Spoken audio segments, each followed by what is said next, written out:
The secret by Rhonda Brian.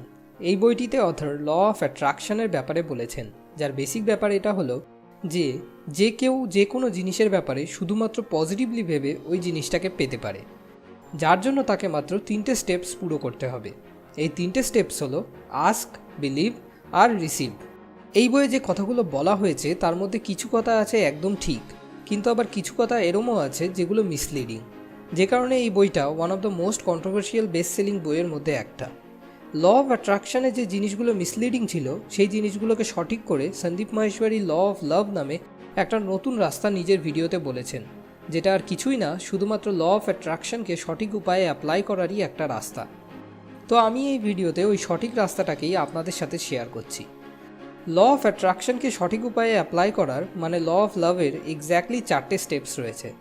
এর মধ্যে first step হলো আস্ক, মানে নিজের ডিজায়ারগুলোকে চুজ করা, কোন কোন ডিজায়ারগুলোকে পূরণ করতে হবে আর কোনগুলোকে ছাড়তে হবে। কারণ রোজ আমাদের ভিতর লক্ষ লক্ষ ডিজায়ার জন্মায়, সবগুলোকে তো আর পূরণ করা সম্ভব নয়। তো এর মধ্যে কোনগুলোকে ধরে রাখতে হবে আর কোনগুলোকে ছাড়তে হবে, কিসের উপর নির্ভর করে চুজ করতে হবে। একটা উপায় হলো ফিলিংসের উপর নির্ভর করে কল নেওয়া, বেশিরভাগ যেটা আমরা করে থাকি। কিন্তু এই রাস্তাটা আমাদের জন্য একদমই ঠিক নয়। কেন? কারণ যেমন ধরুন বিজয় নামে একটা ছেলে আছে। বিজয় জানে যে সকালে উঠে এক্সারসাইজ করা শরীরের পক্ষে সব থেকে ভালো। এবার বিজয় যদি নিজের ফিলিংসকে ধরে তো ওর ফিলিংস ওকে কী বলবে? আরে পাগল নাকি, এত ঠান্ডায় সকালে তাড়াতাড়ি কে উঠবে? রাত অবধি হোয়াটসঅ্যাপে চ্যাটিং করব, তারপর সকালে আরাম করে দেরি করে উঠব। এটাতেই ফিলিংস খুব দারুণ। কিন্তু এটা কি বিজয়ের শরীরের জন্য ভালো? বিজয়ের 4জন বন্ধু সিগারেট খায়, সে একা খায় না, তো ফিলিংস কি বলবে? আরে খাও সিগারেট। কিন্তু সেটা কি বিজয়ের শরীরের পক্ষে ভালো হবে? তো ফিলিংসের উপর নির্ভর করে আমাদের কখনো চুজ করা উচিত নয়, কারণ ফিলিংস আর টেম্পোরারি। তাহলে এরকম অবস্থায় আমরা কি করতে পারি? আমরা সঠিক আর ভুলের উপর নির্ভর করে কল নিতে পারি। বিজয় নিজেকে প্রশ্ন করলো, আমার কাছে 2টো অপশান আছে। 1, আমি অনেক রাত অবধি জেগে থেকে এইসব উল্টোপাল্টা কাজ করতে থাকি, বা 2, রাতে তাড়াতাড়ি শুয়ে পড়ি আর সকালে তাড়াতাড়ি উঠে এক্সারসাইজ করতে যাই। এবার এর মধ্যে কোনটা ঠিক আর কোনটা ভুল? বিজয় উত্তর পেল, যদি হেলদি থাকতে হয় তাহলে অবভিয়াসলি সেকেন্ড চয়েসটাই ঠিক। আর হেলদি তো থাকতেই হবে, তাহলে ব্যাস কথা শেষ, যেটা ঠিক শুধু সেটাই, তাতে ফিলিংস বাজে হোক কি ভালো। আমাদের শুধু এটা দেখতে হবে কোন কাজটা আমাদের জন্য ঠিক আর আমাদের আশেপাশের লোকজনদের জন্যও ঠিক, শুধু সেই কাজটাকেই বেছে নিতে হবে। এবার সেকেন্ড স্টেপ হলো বিলিভ। আপনি ঠিক আর ভুলের উপর বেস করে ঠিক জিনিসটাকে বেছে নিলেন। এবার আপনার কাছে 2টো রাস্তা আছে। একটা রাস্তা হলো চাওয়া। ভগবান সিইও আর আমরা এমপ্লয়িজ, তো সিইও কাকে প্রমোশন দেবে? যারা শুধু চায় তাদের, নাকি যারা প্রকৃত উপযুক্ত তাদের? আপনি হতেন তো আপনি কাকে দিতেন? যদিও এখানে কথা হচ্ছে ভগবানের, আমরা এতটা ফেয়ার নই, কিন্তু উনি তো একদম ফেয়ার ভাই, তো উনি তো সবসময় সঠিক লোককেই প্রমোশন দেবেন। তো চাওয়ার বদলে নিজেকে উপযুক্ত তৈরি করতে হবে, যেটা হলো দ্বিতীয় রাস্তা। আপনি সেটা পাবেন না যেটা আপনি চান, আপনি সেটাই পাবেন যেটা আপনি নিজে। আর আপনি কে? আপনি আপনার বিশ্বাস। আর শুধু চেয়ে চেয়ে বিশ্বাস কখনো বদলায় না, উপযুক্ত হতে পারলে তবেই বিশ্বাস বদলায়। এবার উপযুক্ত কি করে তৈরি হতে হয়? জ্ঞান আর অভিজ্ঞতা সঞ্চয় করে। শুধু এই 2টো জিনিস থেকেই বিশ্বাস তৈরি হয়। ভাবুন, একটা অপারেশন করতে হবে আর 3জন লোক আছে যাদের ভিতরে এই অপারেশনটা করার ইচ্ছা আছে। ফার্স্ট হলো একজন নর্মাল মানুষ, যার কাছে না তো এই অপারেশনের ব্যাপারে কোনো জ্ঞান আছে, না তো কোনো অভিজ্ঞতা আছে। সেকেন্ড হলো একজন সবেমাত্র পাশ হওয়া ডাক্তার, যার কাছে জ্ঞান তো আছে কিন্তু অভিজ্ঞতা নেই। আর থার্ড হলো একজন সার্জন, যে কিনা 15 বছর ধরে এরকম অপারেশন করে আসছে, ওনার কাছে জ্ঞানও আছে আর তার সঙ্গে অভিজ্ঞতাও। তাহলে এবার আপনিই বলুন, এই অপারেশনে সফল হওয়ার জন্য কে সবথেকে বেশি উপযুক্ত?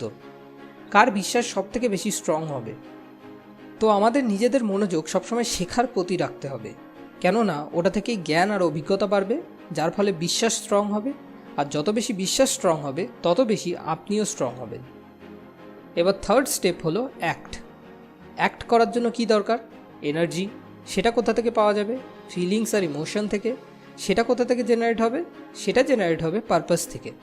পারপাস যদি সঠিক কিছু করা হয় তো পজিটিভ ইমোশনস জন্ম নেবে, আর যদি কিছু খারাপ করা হয় তো নেগেটিভ ইমোশনস জন্ম নেবে। কিন্তু কিছু ভালো করার জন্য সবসময় পজিটিভ ইমোশনস থাকা দরকার। তো যদি কোনো কাজের পারপাস থেকে নেগেটিভ ইমোশন জন্ম নিতে থাকে, তাহলে সেই মুহূর্তেই হয় সেই কাজটাকে ছাড়তে হবে বা সেই পারপাসটাকে ছাড়তে হবে। যখনই আপনি পারপাসকে বদলে দেবেন, ওই সেম কাজের জন্যই আপনার ভিতরে পজিটিভ ইমোশন জন্ম নেওয়া শুরু করে দেবে। তো এরকম পারপাস বেছে নিতে হবে যেটা পজিটিভ ফিলিংস দেয়। তারপর যখন ধীরে ধীরে ওই পারপাস বিশ্বাসে পরিণত হয়ে যাবে, আরও বেশি পজিটিভ ফিলিংস জেনারেট হবে। ওয়ার্ল্ডে সব গ্রেট লিডাররা এটাই করেছেন। তারা একটা পারপাসকে ধরেছে, সেটাই তার গোল হয়েছে, ধীরে ধীরে সেটাই বিশ্বাস হয়েছে, আর তারপর সেটাই তার জীবন হয়ে গেছে, সেটাই সে হয়ে গেছে। যেমন গান্ধীজি আর নন ভায়োলেন্স অভিন্ন, এই দুজনকে কখনো আলাদা করা সম্ভব না। তো যে কোনো পজিটিভ পারপাসকে ধরুন, বিশ্বাস স্ট্রং হবে, বিশ্বাস স্ট্রং হলে বড় লেভেলে মজবুত অ্যাকশন হবে, আর ততটাই বড় সাকসেসও হবে। যখন আপনার পারপাস আপনার বিশ্বাসে পরিণত হয়ে যায়, তখনই আপনার শরীর ও মন একসঙ্গে সেটাকে ফলো করতে শুরু করে। তো জীবনে কোনো কিছু বদলাতে হলে সবার প্রথমে বিশ্বাসকে বদলাতে হবে, তারপর ফিলিংস বদলাবে, ইমোশনস বদলাবে, তারপর এনার্জি বদলাবে, তারপর আপনি বদলাবেন, আর ফাইনালি এই দুনিয়া বদলাবে। এবার লাস্ট স্টেপ হলো অ্যাকসেপ্ট। এই 3টে স্টেপ এক্স্যাক্টলি ফলো করার পরও কোনো কি গ্যারান্টি আছে যে আপনি যেটা চান সেই জিনিসটা আপনি পাবেনই? না, পাওয়া না পাওয়া আমাদের হাতে নেই। কিন্তু তাতে কি আসে যায়? আপনি কাজ করবেন, কেননা আপনি ওই কাজটা করতে ভালোবাসেন। ওর থেকে যেটা আপনি পাবেন সেটাকে নয়। এরপর সফলতা আসুক কি ব্যর্থতা, how does it make a difference? এবার এখানে 3টে সিচুয়েশন আছে। আইডল হলো কোনো আউটকামের ব্যাপারেই না ভেবে শুধুমাত্র কাজটা করতে থাকা, মানে কর্ম করো কিন্তু ফলের আশা ত্যাগ করো। সেকেন্ড বেস্ট হলো আউটকামকে ধরা কিন্তু মনোযোগ নিজের কাজে করা। আর থার্ড আর সব থেকে খারাপ হলো যে কাজ যাক মায়ের ভোগে, আর কি চাই শুধু সেটা নিয়েই মতলব রাখা। মানুষ, সিচুয়েশন সব কিছুর মধ্যে শুধু মতলব খোঁজা, নিজের মতলব হাসিল করা আর ছেড়ে দেওয়া। এতে আপনার ভিতর কম্পিটিশন আসবে, যার ফলে ইগো, জেলাসি আরও সব নেগেটিভ ইমোশনস এসে আপনাকে চারিদিক থেকে ঘিরে নেবে। এটা কখনোই করা উচিত না। সাকসেস হোক কি failure, accept it.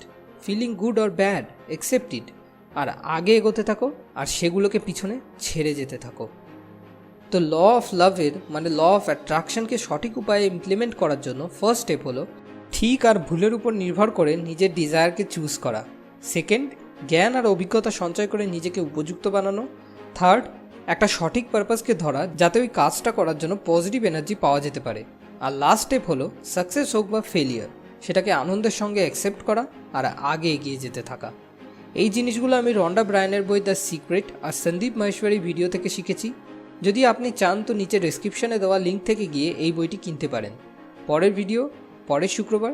Thanks for watching.